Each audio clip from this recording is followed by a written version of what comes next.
एक ओंकार सतनाम कर्ता पुरख निर्भव निर्वैर अकाल मूरत अजूनी सर्वं गुरु प्रसाद जप आज सच जुगाद सच है भी सच नानक होसी भी सच। श्री गुरु नानक देव जी महाराज जी की एक पवित्र रचना जपजी साहिब का मूल मंत्र है। इसमें सच्चे पातशाह उस परमपिता परमेश्वर का गुणगान कर रहे हैं कि हे प्रभु, आप स्वयं प्रकट हुए ज्योति और श्रुति के रूप में समस्त ब्रह्मांडों का आपने निर्माण किया और जब से संसार बना है आप मनुष्य का चोला धारण करके पृथ्वी पर आकर के जीवों का उद्धार करते रहे हो। आज भी आप पृथ्वी पर किसी न किसी महापुरुष के रूप में, किसी न किसी सदगुरु के रूप में विराजमान हो और जब तक सृष्टि रहेगी आप मनुष्य का चोला धारण करके सदगुरु के रूप में आते रहोगे और जीवों को चिताते रहोगे। जपजी साहब के स्वाध्याय में आज हम 23वीं पौड़ी ले रहे हैं। रूहानियत के रास्ते पर जब कोई भी इंसान चलता है तो शुरू में अध्यात्म की गहराइयों को समझना इतना आसान नहीं होता है।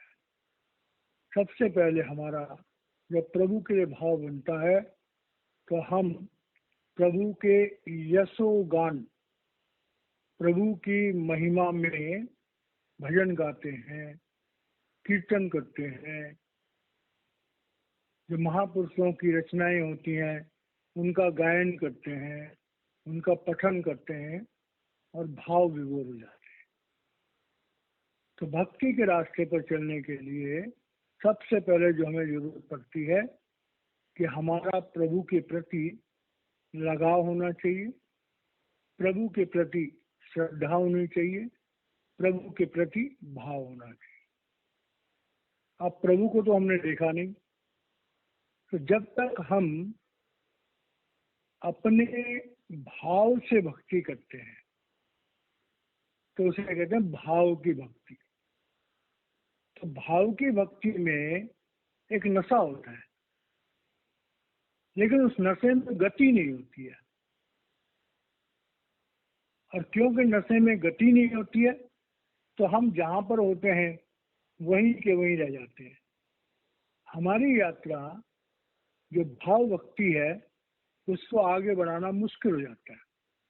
और यही कारण है कि बहुत सारे लोग हैं 10-10 साल, 20-20 साल, 30-30 साल भाव भक्ति करते रहते हैं, लेकिन वो उस भावना से आगे नहीं जा पाते। तो श्री गुरु नानक देव जी महाराज कह रहे हैं कि साला ही सालाह। तो कह रहे हैं परमात्मा को हमारे पास परमात्मा को याद करने के लिए बहुत सारे ग्रंथ हैं, महापुरुषों ने बहुत सारे भजन लिखे हैं। बड़ा मजा आता है जब उनका गायन करते हैं तो झूमने को दिल करता है, नाचने को दिल करता है, हम भाव विभोर हो जाते हैं। तो कह रहे हैं कि हम जब उस परमात्मा का गुणगान करते हैं, यशोगान करते हैं, लीलाओं का गान करते हैं, बड़ा मजा आता है, बड़ा आनंद आता है, बड़े भाव विभोर हो जाते हैं। लेकिन एति सुरत न पाया, हमारी उस भक्ति में गति नहीं होती, उसमें डेवलपमेंट नहीं होती। उसमें आगे की रूहानी यात्रा नहीं होती, हमारी सूरत जागृत नहीं होती। एती सूरत न पाइया, मतलब परमात्मा के साथ भाव भक्ति बहुत अच्छी चीज है, लेकिन भाव भक्ति जो है उसमें गति नहीं होती है, उसमें उड़ान नहीं होती है, उसमें आत्म साक्षात्कार नहीं होता। हम अपनी सूरत को नहीं जान सकते, हम अपनी सूरत को नहीं पा सकते, न पाइया, हमें आत्मज्ञान नहीं हो सकता। गुरु नानक देव जी महाराज जपजी में सारे भेदों को खोल रहे हैं, कह रहे हैं भक्ति का जो भाव भक्ति है बहुत अच्छी है, बहुत मुबारक है, परमात्मा भी खुश होता है, सुनने वाले भी खुश होते हैं, हम भी खुश होते हैं, लेकिन उसमें हम अपनी आत्मा के साथ नहीं जुड़ सकते। हमारी जो सूरत है, हमारा जो ध्यान है, वो मन इंद्रियों के घाट पर इतनी बुरी तरह फंसा हुआ है कि उसे अलग करना जो है वो बड़ा मुश्किल काम। अब भाव भक्ति से ये तो क्लियर हो गया कि हमें आत्मज्ञान नहीं हो सकता, लेकिन नदिया अते वाह पवई समुद्र न जाने, और उसमें एक बात तो जरूर होती है कि भाव भक्ति में आदमी इतना खो जाता है कि कई बार उसे लगता है कि मैंने परमात्मा को पा लिया, मेरे अंदर परमात्मा विराजमान हो गया। क्योंकि जब कोई भाई बहन भाव विभोर होकर नाचता है तो उस नाचते समय उसकी मन बुद्धि एक किनारे हो जाती है, और हम देखते हैं कई भाई बहन तो पागलों के लिए नाचते हैं, अपनी होश खो बैठते हैं। जब प्रभु का नाम आता है, प्रभु का कीर्तन होता है, घंटों नाचते रहते हैं, और नाचते नाचते उनकी ऐसा लगता है कि सूरत परमात्मा में मिल गई, और ऐसा लगता है जैसे नदियां होती हैं और वो समुद्र में जब चली जाती हैं। नदियां आते वाह पवई समुद्र न जानिए, कि जैसे नदी नाले होते हैं वो जाके समुद्र में मिल जाते हैं, लेकिन समुद्र में मिलने पर उन नदी नालों का अस्तित्व खो जाता है, वो समुद्र को नहीं जान सकते। तो यहाँ पर श्री गुरु नानक देव जी महाराज कह रहे हैं कि जो हमारी साला ही साला प्रभु के यशोगान, प्रभु का गुणगान, प्रभु की लीलाओं का गान हमारा भक्ति भाव जागृत करने के लिए बहुत अच्छा साधन है, लेकिन खाली भाव भक्ति में रह करके हम उस परमात्मा को नहीं जान सकते, हम गुम हो जाएंगे। हो सकता मन इंद्रियों से भी अलग हो जाए थोड़ी देर के लिए, लेकिन उसमें गति नहीं होगी, उसमें आगे की तरक्की नहीं होगी। भक्ति के रास्ते पर हम अच्छी तरह जानते हैं कि जब हमें कोई समर्थ सदगुरु मिलता है, वो हमें नामदान देता है, तो वो पहले दिन ही हमारी आत्मा को हमारे शरीर में नीचे के चक्रों से उठा करके और आज्ञा चक्र पर ले आता है, और आज्ञा चक्र पर जब लाता है तो वहां हमें शब्द और प्रकाश का जातीय अनुभव होता है, और जब वो 5 नाम का सिमरन देता है तो हम बार बार बार बार जो है इन 5 चक्रों को लांग करके और आज्ञा चक्र पर आते हैं। रेगुलर प्रैक्टिस होती है। तो इसका मतलब क्या कि हमें आगे रास्ता मिलता है, हमें आगे गति मिलती है। ये बात गुरु नानक देव इसलिए बोल रहे हैं, जितने भी हमारे धर्म स्थान है, हम उन धर्म स्थानों में जाते हैं, वहां पर गुणगान करते हैं, तरह तरह के भजन गाते हैं, तरह तरह के कीर्तन होते हैं, कहीं अखंड कीर्तन होते हैं। अब जब हम अखंड कीर्तन में शामिल होते हैं तो जितनी देर हम अखंड कीर्तन में रहते हैं हम स्वयं को भूल जाते हैं, हम मन इंद्रियों से अलग हो जाते हैं, लेकिन वो भाव भक्ति है, वो एक सीमित दायरे में कैद हो जाती है। भाव भक्ति बहुत अच्छी चीज है, शुरू शुरू में इसका बहुत बड़ा महत्व है, लेकिन अगर हम रूहानियत के रास्ते पर तरक्की करना चाहते हैं तो खाली भाव भक्ति में अगर हम फंस गए तो हमारे आगे की तरक्की नहीं हो पाएगी। जैसे कह रहे हैं कि नदी नाले जब समुद्र में मिलते हैं तो अपना अस्तित्व तो खो देते हैं। तो भाव भक्ति में चाहे इंसान अपनी जिंदगी में, जाति जिंदगी में वो अच्छा है या बुरा है, लेकिन जब वो भाव भक्ति में जाता है और मस्त होकर नाचता है तो थोड़ी देर के लिए बुरे से बुरा इंसान भी एक मदहोशी की अवस्था में आ जाता है। मतलब यहाँ पर कि हमारी अपरा विद्या के अंतर्गत जो भक्तियां हैं और परा विद्या के अंतर्गत जो भक्तियां हैं, उन दोनों का कंपैरिजन है। संसार में हम देखते हैं कि 90% लोग जो हैं वो अपरा विद्या की भक्ति करते हैं, अपने धर्म स्थानों में जाते हैं, अपनी धर्म पुस्तकें पढ़ते हैं, अपने धर्म गुरुओं से उन कथाओं को, उन लीलाओं को सुनते हैं और मस्त हो जाते हैं। फॉर एग्जाम्पल, जैसे श्रीमद् भागवत महापुराण, तो भागवत कथाएं हमारे सनातन धर्म में बहुत ज्यादा प्रचलित है। अब कितनी अद्भुत बात है कि श्रीमद् भागवत महापुराण में सैकड़ों जगह संत मत, आत्मज्ञान, गुरु की जरूरत, शब्द और प्रकाश से जुड़ना, इसका जिक्र भरा पड़ा है। श्रीमद् भागवत पुराण में संत मत, आत्मज्ञान, प्रभु कैसे प्राप्त होता है, भरा पड़ा है। लेकिन हमारे जो धार्मिक गुरु हैं वो जब श्रीमद् भागवत महापुराण का कथा करते हैं तो वो भगवान की लीलाओं के गायन करने में ज्यादा जोर देते हैं। उनका मैक्सिमम कंसंट्रेशन जो है वो भगवान श्री कृष्ण की लीलाओं का वर्णन है, उनकी बाल लीलाओं का वर्णन है।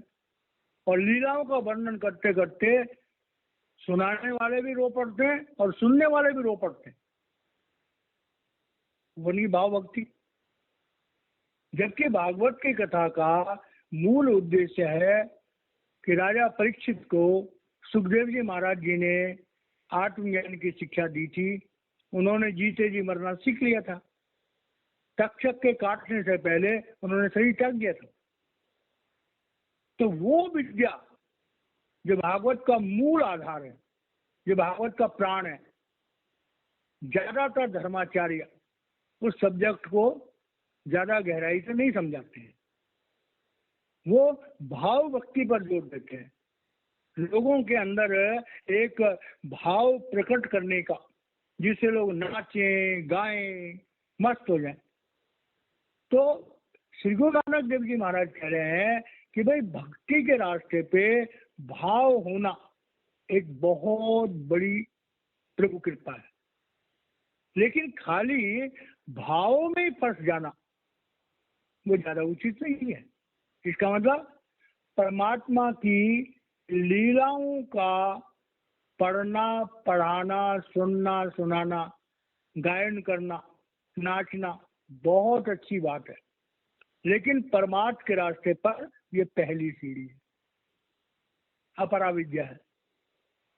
अब जब ये अपरा विद्या है तो दूसरी सीढ़ी कौन सी है? दूसरी है परा विद्या। अब इस तीसरी लाइन में सच्चे पातशाह कह रहे हैं कि समुद्र शाह सुल्तान गिरहा सेठी मालधन। अब एग्जाम्पल दे रहे हैं कि जैसे एक समुद्र होता है, समुद्र के अंदर जो है वो विशाल हीरे, जवाहरात, रत्न होते हैं और समुद्र के आधार पर ही बड़े बड़े पहाड़ भी टिके हैं। और समुद्र के अंदर जो है वो पहाड़ों जितना धन है।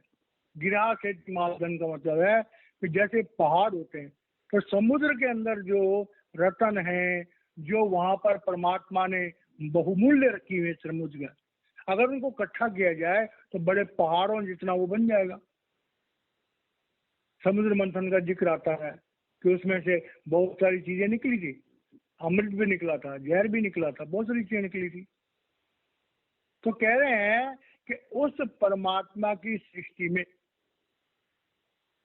जो परमात्मा ने दौलतें खजाने हम इंसानों के लिए रखे हुए हैं, जैसे हम समुद्र की थाह नहीं पा सकते, कोई इंसान आज तक समुद्र की गहराई को नहीं नाप पाया।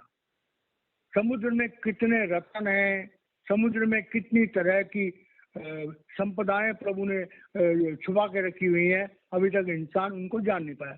समुद्र सा सुल्तान, जैसे समुद्र बहुत विशाल है, जितना पृथ्वी का विस्तार है उससे ज्यादा समुद्र का विस्तार है, और उस समुद्र के अंदर जो है पहाड़ों जितने धन के खजाने छुपे हुए,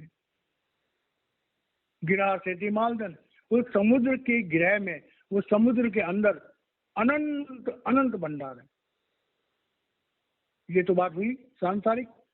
अब इसकी अगर हम कल्पना करें तो समुद्र सा सुल्तान, जैसे समुद्र इस पृथ्वी पर अपना बहुत बड़ा अस्तित्व रखता है, सुल्तान कहते हैं राजा को, जैसे राजा सर्वश्रेष्ठ होता है, ऐसे ही समुद्र के अंदर जो है वो अनंत अनंत खजाने प्रभु ने छुपा रखे हैं। तो कह रहे हैं जैसे समुद्र में अनंत छुपा रखे, उस परमात्मा ने ही तो ये दुनिया बनाई। एक समुद्र की बात है, लेकिन ऐसे करोड़ों ब्रह्मांड, करोड़ों गैलेक्सी हैं। हम पृथ्वी पर देखते हैं लोहा भी है, सोना भी है, तांबा भी है, पीतल भी है, जिंक भी है, पता नहीं कितने पदार्थ हैं, हीरे जवाहरात मोती, पता नहीं पन्ना क्या क्या है। तो परमात्मा की सृष्टि में परमात्मा ने कितनी दौलतें इस सृष्टि में हम लोगों के लिए एकत्रित कर रखी हैं, हम उनका अंदाजा नहीं लगा सकते। जैसे समुद्र की गहराई का आज का इंसान अभी तक भी अंदाजा नहीं लगा पाया कि समुद्र में कितनी दौलत है। इसी तरह से जैसे हमारा मनुष्य शरीर है, तो कहते हैं जो ब्रह्मांडे सोई पिंडे, जिनको जातिन पाया, और पीपा प्रणवे परम तत्व सदगुरु दिया लखाए। तो जो ब्रह्मांड में चीजें हैं वही हमारे इस शरीर के अंदर है। हमारे 5 चक्र हैं। मूल चक्र पर पृथ्वी तत्वों का हेडक्वार्टर है, इंद्रिय चक्र पर जल तत्वों का हेडक्वार्टर है, नाभिक चक्र पर अग्नि तत्वों का हेडक्वार्टर है, हृदय चक्र पर वायु तत्वों का हेडक्वार्टर है, कंठ चक्र पर आकाश तत्वों का हेडक्वार्टर है। तो हम लोग जो है जैसे समुद्र में डुबकी लगाना हर एक के बस की बात नहीं, इसी तरह से अपने इस शरीर के अंदर, जिसे हम भव सागर कहते हैं, ये शरीर भव सागर कहते हैं, भव सागर तक तरने का, गुरु बिन भव नदी तरही न कोई, जो अविरंत शंकर सम। कि भाई शरीर रूपी भव सागर जो है, मतलब कि अपने शरीर में मूल चक्र से आज्ञा चक्र पर आना जो है, गुरु बिन भवनिधि तरही न कोई, जो विरंत शंकर सम। हमारा जीवन ब्रह्मा जी और भगवान शंकर जैसा भी पवित्र हमारा जीवन बन जाए, तब भी गुरु की कृपा के बिना हम अंदर में प्रभु के उस नगमे से नहीं जुड़ सकते।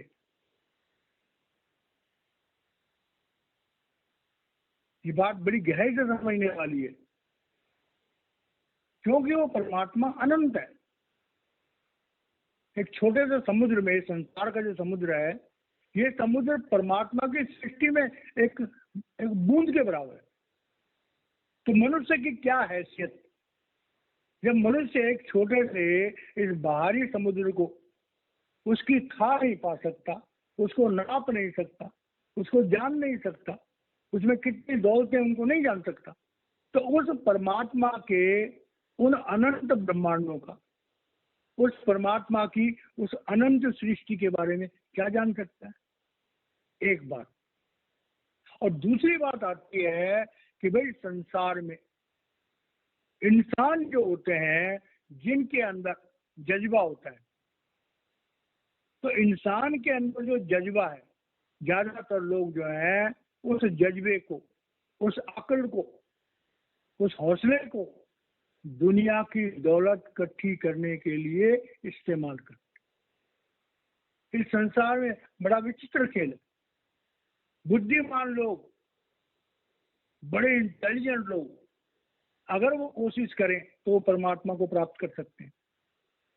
लेकिन माया का ऐसा रूप है कि लोग बड़े बड़े साइंटिस्ट बन जाते हैं, बड़े बड़े फिलोसफर बन जाते हैं, बड़े बड़े पीएचडी करके बड़े बड़े लेक्चरर बन जाते हैं। उनके पास इतनी श्रेष्ठ बुद्धि होती है, कहीं अगर वो मेडिटेशन की तरफ निकल जाए तो दिव्य मंडलों में सैर कर सकते हैं। लेकिन नहीं, मनुष्य के साथ हमारे शरीर में आत्मा की ताकत काम कर रही है, परमात्मा की ताकत काम कर रही है आत्मा के रूप में, अकाल पुरुष की ताकत काम कर रही है आत्मा के रूप में, काल पुरुष की ताकत काम कर रही है मन के रूप में। इस संसार में काल पुरुष, तीन लोक का स्वामी काल है, और काल का रूप है मन, तो मन भी तीन लोक का स्वामी। तो वो मन जो है हमें संसार की वासनाओं, संसार की संपत्ति उसकी तरफ लगा देता है। और संसार की संपत्ति की जब हम लग जाते हैं तो हम जो है वो पहाड़ जितनी दौलत इकट्ठी करने की कोशिश करते हैं।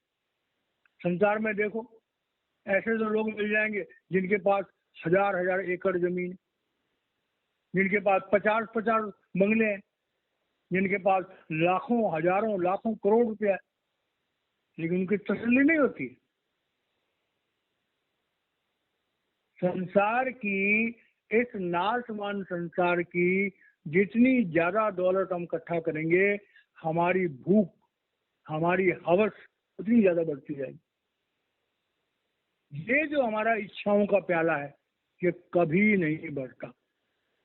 हमारा जीवन खत्म हो जाएगा, हमारे साधन खत्म हो जाएंगे, लेकिन हमारी इच्छाओं का प्याला नहीं बढ़ता। और इच्छाओं में भी अगर प्रभु प्रेम का हो और प्याला न भरे, बहुत अच्छी बात है। लेकिन हमारे इस प्याले में दुनिया की वासनाएं हैं, दुनिया के लज्जतें हैं, दुनिया की दौलत है, हमें दुनिया चाहिए। अब यहाँ पर एक संसार के बहुत बड़े रईस आदमी और एक छोटे से गरीब प्रभु भक्त का कंपैरिजन हो रहा है। तो जो लोग संसार की दौलत चाहते हैं वो बड़े से बड़ा उचित, बड़े से बड़ा अनुचित काम करने में नहीं घबराते। उनका एकमात्र उद्देश्य होता है कि मैं ज्यादा से ज्यादा संसार की दौलत को हासिल करूं। तो श्री गुरु नानक देव जी महाराज कह रहे हैं, जो इंसान संसार की दौलत को हासिल करने के लिए उस प्रभु के रास्ते को ठुकरा देता है या उसको भुला देता है, वो इंसान कितना नादान है। तो कह रहे हैं, जिस इंसान ने पहाड़ों जितनी दौलत इकट्ठी कर ली हो, समुद्र सा सुल्तान गिरहा सेठी मालदन, जैसे अनंत दौलत के समुद्र में, ऐसे कोई इंसान इस संसार की अनंत दौलतें इकट्ठी कर ली और उसको बड़ा गुमान होगा, मैं बड़ा रईस आदमी हूँ, मेरी बड़ी कोठियां हैं, मेरी बड़ी फैक्ट्रियां हैं, मेरा संसार में बहुत बड़ा नाम है। मुबारक है, अच्छी बात है, खुश हो जा। अगर उस दौलत को पा करके वो इंसान परमार्थ करता है,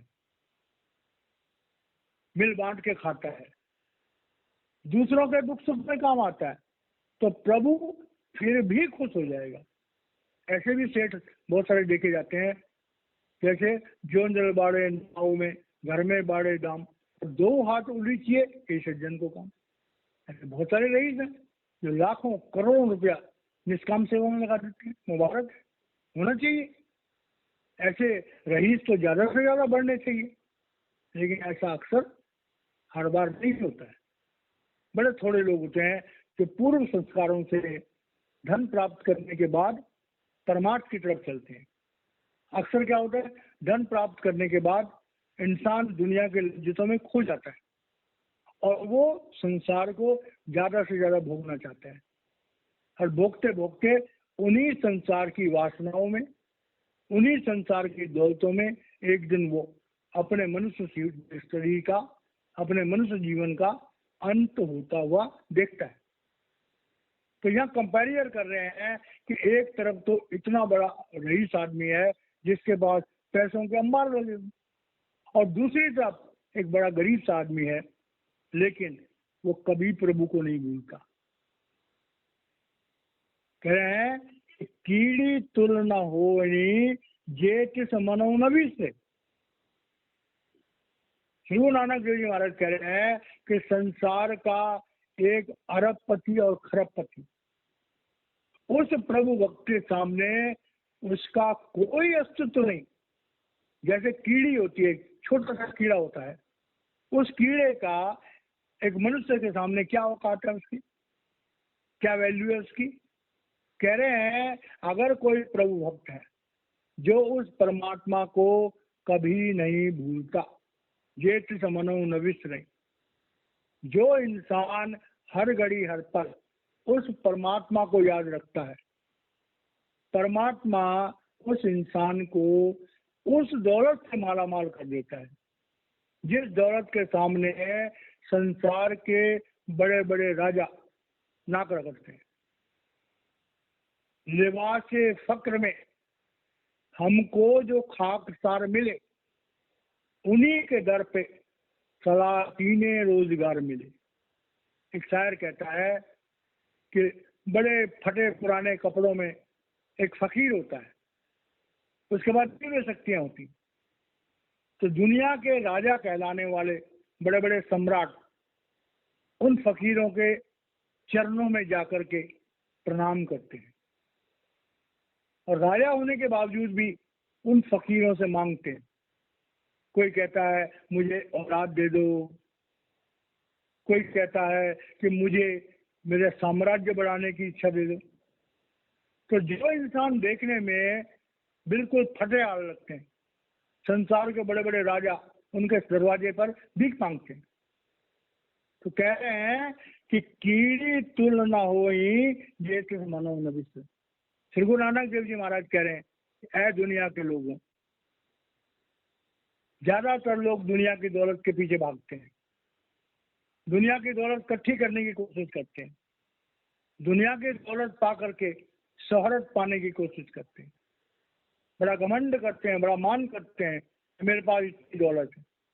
क्या वो ये भूल जाते हैं कि 4 दिन के बाद मौत आएगी और इस दौलत में से तुम फूटी कौड़ी भी लेके नहीं जा सकते, जितना मर्जी दुनिया का बड़ा रईस आदमी हो। जब आत्मा शरीर छोड़ेगी उस दौलत का एक फूटी कौड़ी भी वो साथ नहीं ले जा सकता। लेकिन दूसरी तरफ अगर कोई प्रभु भक्त है, अगर कोई नाम जपता है, अगर किसी की जिंदगी में सच्चा गुरु है, तो जो उसने नाम जपा, जो नाम की दौलत है, अगर वो शरीर छोड़ता है तो नाम की दौलत उसके साथ जाएगी। नाम की दौलत उसके शरीर छोड़ने से पहले उसे प्राप्त करा दी जाएगी। और ये बात देखने में आती है कि जिन लोगों की जिंदगी में गुरु होता है, जिन्होंने थोड़ा बहुत भी भजन सिमरन किया होता है, उनका अंत समय में शब्द खुल जाता है, और जब उनकी आत्मा निकलने वाली होती है तो गुरु का नूरी स्वरूप आगे खड़ा हो जाता है, कहता है चल। लेकिन उसके लिए हमें भजन सिमरन करना चाहिए, हमारे मन में विरक्ति पैदा होनी चाहिए, हमें जन्म और मृत्यु के रहस्य को समझना चाहिए। तो संसार में जो रईस लोगों का बोलबाला है और लोग बड़े बड़े धनियों के सामने सर झुकाते हैं, श्री गुरु नानक देव जी महाराज कह रहे हैं जो सच्चा भक्त है उसके लिए 3 लोक की संपदा तृण समझानत था। 3 लोक की जो दौलत है उनके लिए तिनके के समान। क्यों? क्योंकि सारे संसार की दौलत को दे करके भी जो नाम की दौलत है वो प्राप्त नहीं की जा सकती। अगर 3 लोग की दौलत दे करके भी कोई चाहे कि मैं उस सतनाम को जान लूं, मैं परमात्मा से उत्पन्न हुए उस सत्य शब्द को जो बाद में सार शब्द बना और अनाहत शब्द बना, कोई कहे कि मुझसे 1 करोड़ रुपए ले लो और मेरा अनाहत शब्द खोल दो, इम्पॉसिबल, इम्पॉसिबल। जब तक हमारा प्रभु के लिए प्यार नहीं होगा, प्रभु को हमने देखा नहीं, जब तक हमारे जीवन में एक सच्चा और समर्थ गुरु नहीं होगा, तब तक हम लाख कोशिश कर लें, हम आत्मज्ञान की सीढ़ी को प्राप्त नहीं कर सकते। और जब तक हम आत्मज्ञान प्राप्त नहीं करें, हम परमात्मा ज्ञान को नहीं प्राप्त कर सकते। तो इस पौड़ी के मुताबिक जो है, श्री गुरु नानक देव जी महाराज जी का कहना है कि है दुनिया के लोगों, मनुष्य जीवन बड़े भागों से मिलता है, यह हमारे मोक्ष का दरवाजा है, लेकिन हमें गुरु जरूर चाहिए। गुरु की कृपा के बिना हमारा ये 10वां द्वार है, तीसरा तिल है, शिवनेत्र है, आज्ञा चक्र है, तो खुल नहीं सकता। और जब तक ये खुलेगा नहीं, हम अंदर की दुनिया में नहीं जा सकते। तो नजरिया क्या निकला, हमारे जीवन में एक समर्थ सदगुरु होना चाहिए, हमें उससे नामदान लेना चाहिए, जो वो कहे उसे कहने के मुताबिक चलना चाहिए, हमें नाम जपना चाहिए, और जीते जी उस अवस्था तक पहुंच जाना चाहिए कि जब हमारी मौत आए तो हम स्वयं शरीर छोड़ दें। तो इस तरह से ये पौड़ी हमारी कंप्लीट होती है। ये हमारी 23वीं पौड़ी है। यहाँ पर हम वाणी को विराम देते हैं, बाकी हम आगे कल करेंगे। जय महाराज।